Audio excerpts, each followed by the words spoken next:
नमस्कार साथियों। जेईई व नीट 2020 की परीक्षाओं की तिथियों के ऐलान के पश्चात मैंने केंद्र सरकार के इस फैसले को वास्तविकता के तराजू में तोलने का प्रयास किया। मेरा ये मानना है कि मेहनत कभी बेकार नहीं जानी चाहिए और हर व्यक्ति को उसकी योग्यता के अनुसार अवसर मिलने चाहिए।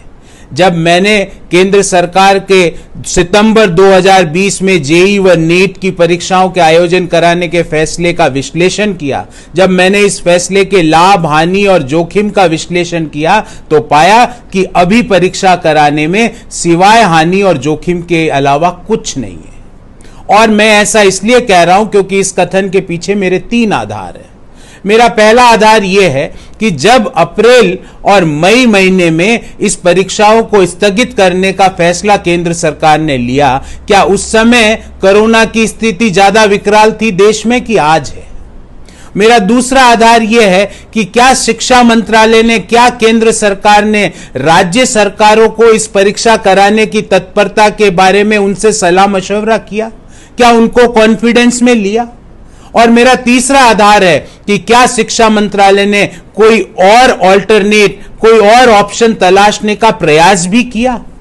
इन सभी सवालों का उत्तर है नो, नेगेटिव है। मैं ऐसा मानता हूं कि यदि यातायात की कमी के कारण अथवा बाढ़ की स्थिति के कारण कोई विद्यार्थी परीक्षा केंद्र तक नहीं पहुंच पाता है या पहुंच पाता है तो बीमारी लगने के भय के कारण वो परीक्षा में अपना सर्वोत्तम नहीं दे पाता है, तो ऐसी परीक्षाएं अमीर छात्रों और गरीब छात्रों में विभाजन करने वाली होगी।